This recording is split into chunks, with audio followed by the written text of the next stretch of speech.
हाँ जी, अब हम आते हैं जी, वो कौन से कंपेटिटिव फैक्टर्स हैं जो इस इन्वायरमेंट स्कैनिंग के साथ कंपनी जो है वो उनको भी मद्देनज़र रखती है, उनको भी देखती है। वो कौन से कंपेटिटिव फोर्सेस या फैक्टर्स हैं? उसमें सबसे पहले है जी एफिशिएंसी है, यूनिकनेस है, कितने यूनिक फैक्टर्स कंपनी के पास हैं, फिट है, प्रॉफिट बूस्टर है और कस्टमर रिस्पॉन्सिवनेस है। इनको हम आगे फिर डिस्कस करते हैं जी। अब ये हर्मल एक रिसर्चर था, उसने ये अपने आर्टिकल्स में पेश किए थे कि जी एफिशिएंट का मतलब है कि जी बिजनेस जो है वो कितना एफिशिएंट है, कितनी जल्दी, कितनी स्पीडली वो सर्विसेज प्रोडक्ट जो है वो कस्टमर तक पहुंचाता है, और उनकी की सर्विसेज और प्रोडक्ट में कितनी वैल्यू है कस्टमर के लिए, या कस्टमर कितना वैल्यूएबल समझता है उनकी प्रोडक्ट और सर्विसेज, और वो वैल्यूएबल कितनी ज़्यादा समझता है उनके कंपेटिटर से, मसलन उनके कंपेटिटर को कितनी वैल्यू देता है और उनकी प्रोडक्ट को कितनी वैल्यू देता है। क्योंकि कैलर कहता है कि कस्टमर जो है वो प्रोडक्ट नहीं खरीदता, वो उसकी वैल्यू खरीदता है। तो कंपनी कोशिश करती है कि जी उसकी प्रोडक्ट और सर्विसेज बड़ी वैल्यूएबल हों कस्टमर की नज़र में। वो जितनी वैल्यूएबल होंगी उतनी ही ज़्यादा कस्टमर उसके लिए वो पे करेगा, और उसके लिए कंपनी का एफिशिएंट होना बहुत ज़रूरी है। कंपनी जितनी एफिशिएंट होगी प्रोडक्ट डिलीवर्स में, डिज़ाइन में, तो उतना ही प्रोडक्ट जो है वो वैल्यूएबल होगी कस्टमर की नज़र में।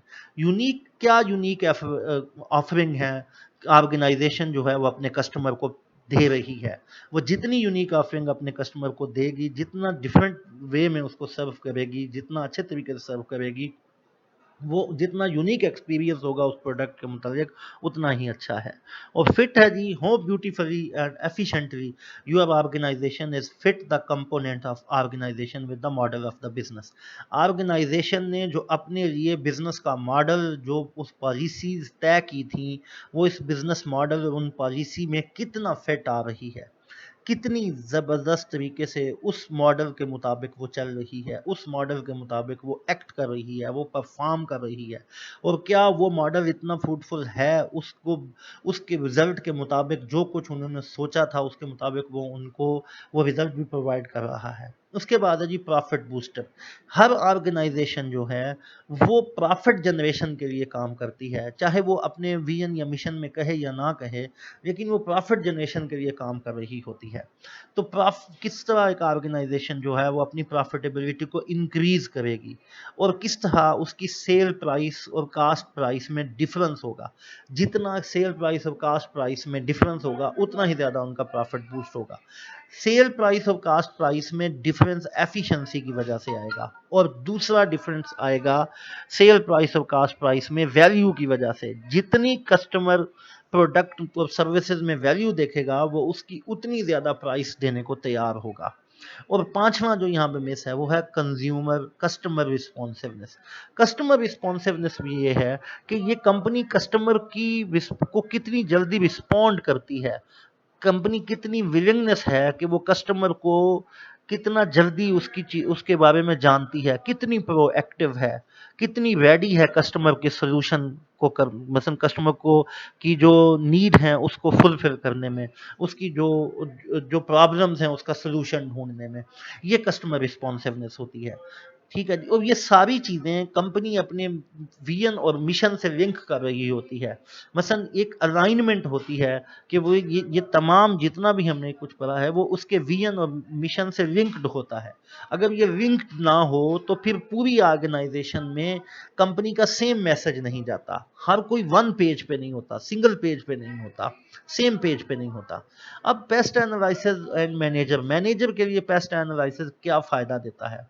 ये help to assess the competitors. देखें जी, जितना आपने इंफॉर्मेशन इकट्ठी की होती है आपको अपने कंपेटिटर्स का भी पता लग जाता है, और आपको ये भी पता होता है जो चैलेंजेस एक्सटर्नल इन्वायरमेंट में आपने फेस किए हैं वही उसी से मिलते जुलते चैलेंजेस कंपेटिटर भी फेस करेगा। तो फिर यहाँ आप अपने कंपेटिटर्स को देख के, अपने आप को देख के ज़्यादा एक अच्छी स्ट्रेटजी बना सकते हैं।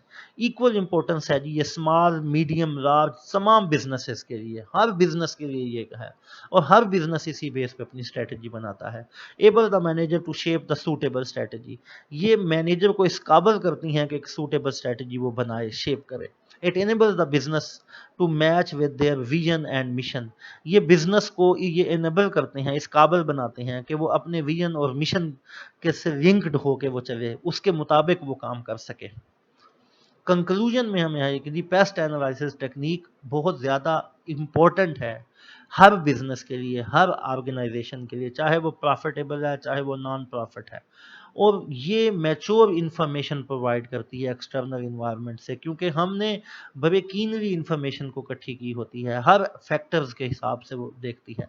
और अगर आप पेस्ट एनालिसिस ठीक तरीके से परफॉर्म करेंगे, जिस तरह हमने अभी डिस्कस किया है, तो ये मैनेजरियल डिसीजंस को ज़्यादा इजी कर देती है।